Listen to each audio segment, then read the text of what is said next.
സലാലയിലെ beautiful ആയിട്ടുള്ളൊരു tourist ഡെസ്റ്റിനേഷനാണ് വാദി നിഹാസ്.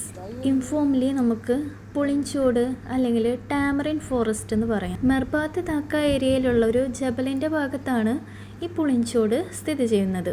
ഈ ഒരു മൗണ്ടെയിൻ്റെ അല്ലെങ്കിൽ ഈ ഒരു പ്രദേശം മൊത്തമായിട്ട് പുളിമരങ്ങളാൽ കവറപ്പെട്ടാണ് കാണപ്പെടുന്നത്. വളരെയധികം പഴക്കം ചെന്ന പുളിമരങ്ങളാണെന്ന് ഇത് കാണുമ്പോൾ തന്നെ നമുക്ക് മനസ്സിലാവും. വേറെ മറ്റൊരു ട്രീനെ നമുക്ക് ഇവിടെ ഒന്നും കാണാൻ സാധിക്കില്ല. വലിയൊരു മൗണ്ടെയിൻ പുളിമരങ്ങൾ ഇടതിങ്ങി നിറഞ്ഞ രീതിയിലാണ് വാദി നിഹാസ് കാണപ്പെടുന്നത്. ഇത് കാണുന്ന ആർക്കും കുറച്ചൊക്കെ ഒരു അതിശയം വരും. എങ്ങനെ ഈ ടാമറിൻ ട്രീ മാത്രമായിട്ട് ഈ മലനിരകളിൽ വളർന്നു നിൽക്കുന്നു? അതിനുള്ള ഉത്തരം പ്രകൃതി അങ്ങനെയാണ് എപ്പോഴും. എല്ലാം കണ്ടെത്തിയെന്ന് നമ്മൾ വിചാരിക്കുമ്പോൾ പുതിയത് വീണ്ടും ഡിസ്കവർ ചെയ്യപ്പെട്ടുകൊണ്ടിരിക്കുന്ന അത്ഭുതമായ ഭൂമി. പുളിഞ്ചോട്ടിലേക്ക് പോകാനുള്ള വഴികളാണിത്. 4 വീലറാണ് സേഫെങ്കിലും കാറിലും നമുക്ക് പോകാൻ സാധിക്കും. ഞങ്ങൾ കാറിലാണ് പോയത്. കുറച്ച് പതുക്കെ ശ്രദ്ധിച്ച് ഡ്രൈവ് ചെയ്യണമെന്നേ ഉള്ളൂ. വീഡിയോയിൽ ഇങ്ങനെ കാണുന്നു എന്നേ ഉള്ളൂ.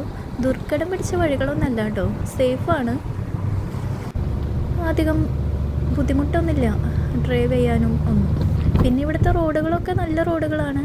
ഏത് സ്ഥലത്തേക്കും നല്ല രീതിയിൽ റോഡ് എത്തിച്ചേരുന്നുണ്ട്.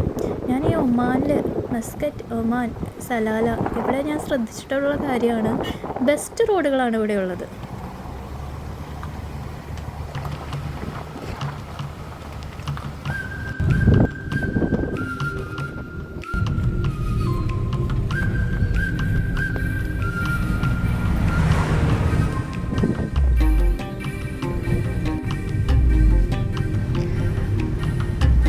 പുളിഞ്ചോട് എത്താറായിട്ടുണ്ട്.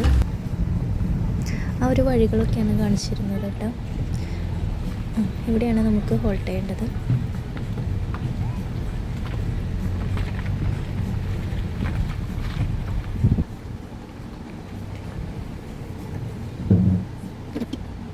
പിന്നെയുള്ളത് കുറച്ച് പ്ലേസസ് ഒക്കെയാണ്. ആ ഹോൾട്ട് ചെയ്ത ഭാഗമാണ് ഞാൻ കാണിച്ചുകൊണ്ടിരിക്കുന്നത്. ഇവിടുന്ന് കുറച്ച് നടന്ന് പിന്നെ നമുക്ക് എവിടെയെങ്കിലും ഒന്ന് ഇരിക്കാം. പിന്നെ അവിടെ ഞാൻ പുളിഞ്ചോടൊക്കെ ഒന്ന് കാണാൻ പോയതാട്ടോ. കണ്ടില്ലേ, എല്ലാം പുളിമരങ്ങളാണ്. ഒരു മരവും പോലും വേറെയില്ല. എല്ലാം പുളിമരത്തിൻ്റെ തളിരില പോലെ ഇങ്ങനെ നിൽക്കണം. ഇതെല്ലാം പുളിമരങ്ങളാണ്. ഞാൻ ആദ്യം പറഞ്ഞിരുന്നില്ലേ വിശ്വസിക്കാൻ കുറച്ച് ബുദ്ധിമുട്ടുണ്ടാവുന്നു. ഈ മലയുടെ ഈ ഒരു ഭാഗം മൊത്തമായിട്ട് പുളിമരങ്ങൾ മാത്രമാണ്.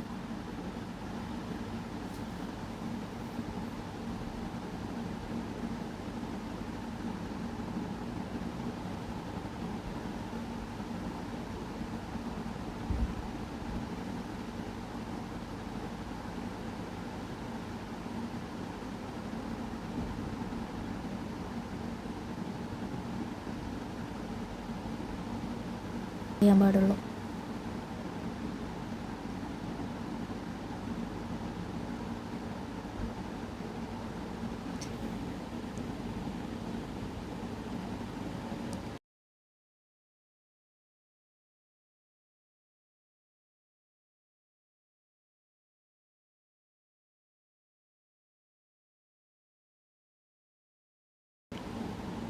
ഇത് ഈ സ്ഥലത്തിൻ്റെ വേറൊരു സൈഡാണ് കേട്ടോ. ഞങ്ങൾ മാത്രമായിട്ട് വേറൊരു സൈഡിലേക്ക് ഇങ്ങനെ പോയി. ഈ 3 കുട്ടികളും പിന്നെ ഞാനും. ബാക്കി എല്ലാവരും അവിടെ ഇരുന്ന് വർത്താനം പറയായിരുന്നു.